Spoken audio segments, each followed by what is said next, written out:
ನಾವು ಇವತ್ತು ದೇಶಾದ್ಯಂತ ವಿಶ್ವಕರ್ಮ ಜಯಂತಿಯನ್ನು ಆಚರಿಸ್ತಾ ಇದ್ದೀವಿ.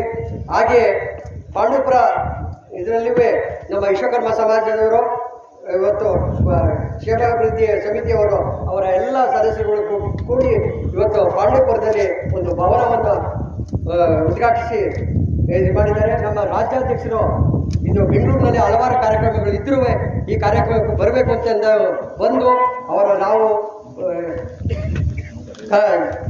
ವಿಶ್ವಕರ್ಮ ಸೇವಾ ಸಮಿತಿಯ ಪ್ರಚಾರ ಸಮಿತಿಯ ಅಧ್ಯಕ್ಷರು ಆದರೂ ನಾವು ಇವತ್ತು 3-6 ಕಾರ್ಯಕ್ರಮಗಳಿದ್ದು ಆದರೂ ಕಾರ್ಯಕ್ರಮ ಬಿಟ್ಟು ಇವತ್ತು ಸಭೆಗೆ ಬಂದಿದ್ದೀವಿ.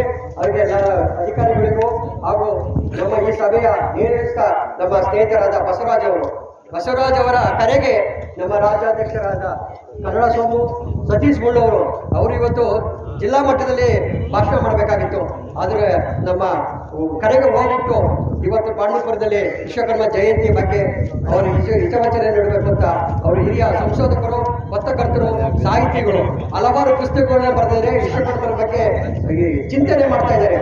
ಇವತ್ತು ಕೊಡಗಿನಲ್ಲಿ ಪ್ರತಿಯೊಂದು ಶಾಲೆಗಳಲ್ಲೂ ವಿಶ್ವಕರ್ಮರ ಜಯಂತಿಯ ಉಚಿತವಾದ ಫೋಟೋಗಳನ್ನ ಕೊಟ್ಟಿದ್ದಾರೆ. ಅವರು ಅಂಥ ದಾನಿಗಳು. ಆದರೂ ವಿಶ್ವಕರ್ಮರ ಬಗ್ಗೆ ಇವತ್ತು ಪಾಂಡವಪುರದಲ್ಲಿ ಬಂದು ನಿಮ್ಮನ್ನೆಲ್ಲ ಉದ್ದೇಶಿಸಿ ಹಿತವಚನ ತಿಳಿಸಿದ್ದಾರೆ.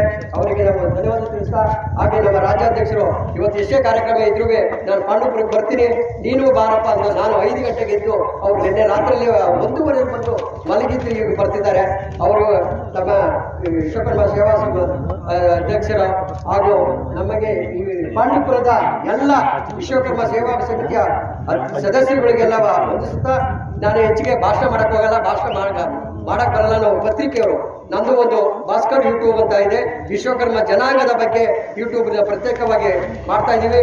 ನಾವು ಭಾಸ್ಕರ್ ಪತ್ರಿಕೆಯಲ್ಲಿ 25 ವರ್ಷಗಳಿಂದಲೂ ಸೇವೆಯನ್ನು ಮಾಡ್ತಾ ಇದ್ದೀವಿ. ವಿಶ್ವಕರ್ಮ ಸಮಾಜದ ಪ್ರಚಾರ ಸಮಿತಿಯ ಅಧ್ಯಕ್ಷರಾಗಿಯೂ ರಾಜ್ಯಾದ್ಯಂತ ಕಾರ್ಯಕ್ರಮಗಳು ಹೋಗ್ಬೇಕು. ಅದಕ್ಕೋಸ್ಕರ ನಾವು ನಮ್ಮ ಸತೀಶ್ ಮುಳ್ಳೂರವರು, ಅವರು ಸಾಹಿತಿಗಳು, ಪತ್ರಕರ್ತರು, ಅವರು ಒಂದು ಯೂಟ್ಯೂಬ್ ಇದ್ದಾರೆ. ಅವರೂ ಸಮಾಜದ ಬಗ್ಗೆ, ಚಿಂತನೆಯ ಬಗ್ಗೆ ನಮ್ಮ ವರದಿಯನ್ನು ಮಾಡ್ತಿದ್ದೀವಿ. ಅದನ್ನೆಲ್ಲ ಪ್ರಸಾರ ಮಾಡ್ತೀವಿ. ಅದನ್ನ ಪಾಂಡವಪುರ ಜನತೆ, ವಿಶ್ವಕರ್ಮ ಜನತೆಗಳು ಅದನ್ನ ಹೋಗರಿಸಿ ಅದಕ್ಕೆ ಬೆಂಬಲಿಸಬೇಕು ಅಂತ ಕೇಳ್ಕೊಂಡು ನಮ್ಮ ವೇದಿಕೆ ಮೇಲಿರುವ ಎಲ್ಲ ಗಣ್ಯರಿಗೂ ನಮ್ಮ ಶುಭಾಶಯವನ್ನು ತಿಳಿಸ್ತಾ, ಇವತ್ತು ಮೋದಿಯವರ 74ನೇ ಹುಟ್ಟುಹಬ್ಬವನ್ನು ದೇಶಾದ್ಯಂತ ಆಚರಿಸ್ತದೆ. ಇವತ್ತು ನಮ್ಮ ಮೋದಿಯವರು ನಮಗೆ ಹಲವಾರು ಕೊಡುಗೆಗಳನ್ನು ನೀಡಿದ್ದಾರೆ. ಮೋದಿ ಅಂತ ವಿಶ್ವಕರ್ಮ ಅಂತ ಒಂದು ಯೋಜನೆಯನ್ನು ಸ್ಥಾಪಿಸಿ ಇಡೀ ರಾಜ್ಯಾದ್ಯಂತ, ದೇಶಾದ್ಯಂತ ಇವತ್ತು ನಮ್ಮ ಅಧ್ಯಕ್ಷರು ಹೇಳಿದಂಗೆ ಜಮ್ಮು ಕಾಶ್ಮೀರದಿಂದ ಹಿಡಿದು ಕರ್ನಾಟಕದಿಂದ ಪಾಂಡವಪುರ ತಾಲೂಕುವರೆಗೂ ವಿಶ್ವಕರ್ಮ ಜಯಂತಿಯನ್ನು ಆಚರಿಸ್ತಾ ಇದ್ದಾರೆ.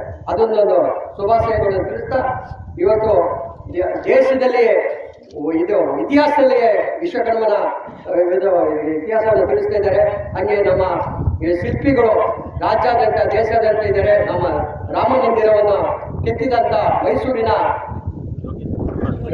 ಯೋಗಿರಾಜ್ ಅವರು ಇವತ್ತು ದೇಶಾದ್ಯಂತ ವರ್ಲ್ಡ್ ಇತಿಹಾಸದಲ್ಲಿ ಅವರ ಹೆಸರನ್ನ ಅಳಿಸಿದರೆ ಅದಕ್ಕೆ ಕಾರಣಕರ್ತರಾದ ನಮ್ಮ ವಿಶ್ವಕರ್ಮ ಬಂಧುಗಳು ಅವರನ್ನು ಮಗಳಿ ಅವರನ್ನು ಸನ್ಮಾನಿಸಲಿಕ್ಕೆ ಕಾರ್ಯಕ್ರಮಕ್ಕೆ ಬರಬೇಕಾಗಿತ್ತು. ಅವರು ಇವತ್ತು ವಿಶ್ವಕರ್ಮ ಜಯಂತಿಯಿಂದ ಮೈಸೂರಲ್ಲಿದ್ದಾರೆ.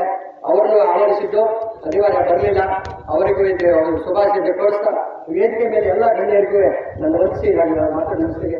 ನಮ್ಮ ಪುರಸಭಾ ಸದಸ್ಯರು, ಹಿರಿಯವರು, ನಮ್ಮ ತಹಸೀಲ್ದಾರರಿಗೆ ಮಂಡ್ಯದಲ್ಲಿ ಮೀಟಿಂಗಲ್ಲಿದ್ದರು. ಆ ಮೀಟಿಂಗನ್ನು ಮುಗಿಸ್ಕೊಂಡು ನಿಮ್ಮ ಉದ್ಘಾಟನೆಗೆ ಬರ್ತೀನಪ್ಪ ಅಂದರು.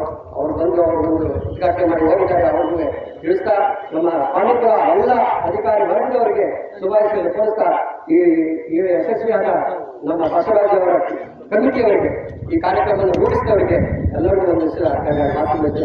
ಜೈ ವಿಶ್ವಕರ್ಮ. ಸಭೆಯನ್ನು ಉದ್ದೇಶಿಸಿ ಮಾತಾಡುವಂತಹ ಶ್ರೀಯುತ ಭಾಸ್ಕರಾಚಾರ್ಯ ಧನ್ಯವಾದಗಳು. ಈಗ ಸಭೆಯನ್ನು ಉದ್ದೇಶಿಸಿ PA ಶ್ರೀಯುತ ಧರ್ಮಪಾಲ ಮಾತಾಡಬೇಕಂತ